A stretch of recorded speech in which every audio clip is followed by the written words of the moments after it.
Hi, and welcome back to Heimler's History. In the last video, we began Unit 7 of our AP World History curriculum. In this video and the next video, we're going to be dealing with World War I. In this video, the causes of the war, and in the next one, the war itself. So if you're ready, I'm ready. Let's get them brain cows milked. Now, I don't think it's too much to say that every major event in the rest of the 20th century has direct or indirect connections to World War I. So it's kind of a big deal, and if that's the case, then we need to understand what caused such a conflict. And the best way I know to explain the causes of the war is to tell you about the main causes of World War I: militarism, alliances, imperialism, and nationalism. So let's start with militarism. By definition, militarism is the desire of a state to develop and maintain a powerful military in order to aggressively advance their own interests. In the couple decades prior to the outbreak of World War I in 1914, Britain and Germany especially had invested huge sums of money into bulking up their military. Each of these countries swelled the ranks of their ground forces through heavy recruitment, they built up their navies, they developed new weapons, and this massive stockpiling of weapons is of course brought to you by the Industrial Revolution. The Industrial Revolution,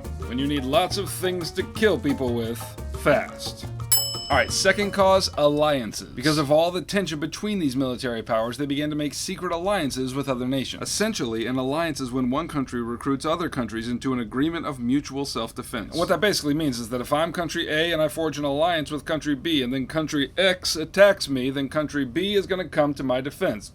Third cause, imperialism. So imperialism is when one country brings another country under its political dominion, or sometimes economic dominion. And so if you've been following these videos from Unit 6, you'll remember that from 1750 to 1900, there was a metric buttload of empire building going on around the world. Europeans fought like toddlers to carve up their slice of Africa. Japan and the United States joined the toddler party when China was on the table. And in this long-standing quest for global dominance and colonial holdings all over the world, bitter rivalries had developed between these powers. Fourth cause, nationalism. By definition, nationalism is a strong identification with one's own nation and people, often to the exclusion of other people. Now, I should hasten to add that patriotism is different from nationalism. Patriotism really only has to do with the first part of that definition, a strong identification with one's own people. Nationalism takes it one step further and jams on the second part of that definition, to the exclusion of other people. So if you're an American and you enjoy giving bald eagles a high five, that's patriotism. However, if after applying said high five, your desire is for that eagle to go chew the face off of anyone who does not like giving bald eagles a high five, well,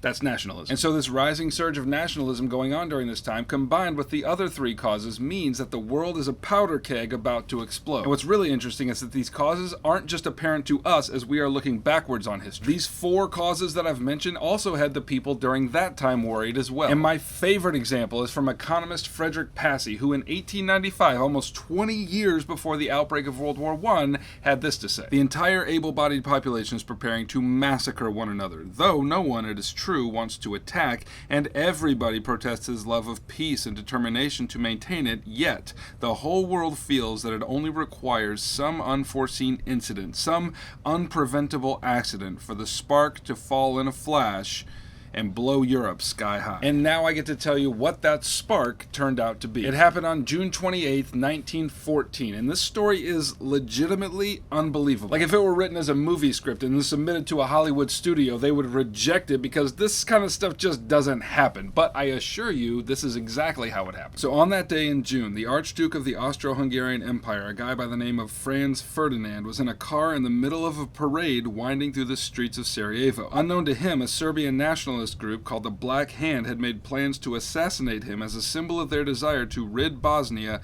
of Austrian influence. So 5 members of the Black Hand were chosen to carry out this deed.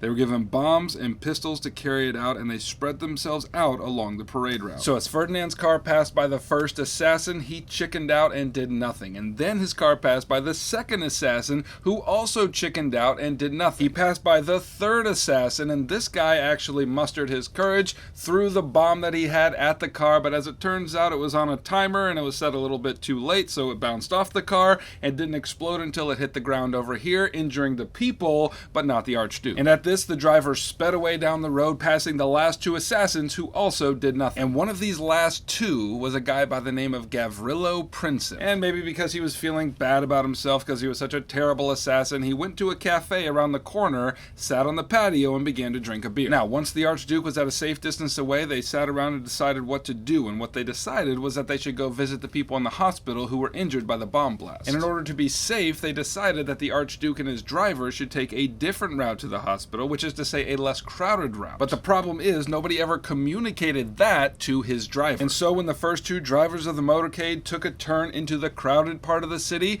the Archduke's driver went right along with them. Alarmed, the front two drivers stopped on the street, ran back to the Archduke's car, said to the driver, "What in the world are you doing?" And here's where it gets unbelievable. It just so happened that they stopped the cars and were having their discussion right in front of the cafe where failed assassin Gavrilo Princip was sitting and drowning his sorrows. And so, seeing the situation, Princip got up off his stool, walked over to the car, and shot the Archduke and his wife. And that, ladies and gentlemen, is how you get a world war started. About a month after the assassination occurred, the whole alliance system lit up. Austria-Hungary declared war on Serbia. Germany came to Austria-Hungary's aid. Russia came to aid Serbia. So Germany declares war on Russia. Then Germany declares war on France a few days later. A few days later, Britain declares war on Germany. Then a few days later, Austria declares war on Russia. As exhausting as all that is to say, it was more exhausting to live through it, but that's the topic of the next video. That's what you need to know about AP World History, Unit 7, Topic 2. If you want to know the main causes of getting an A in your class and a 5 on your exam in May, view packet right here. And if you want to form a non-militaristic alliance with me, then subscribe and I'll keep making videos for you. Heimler out.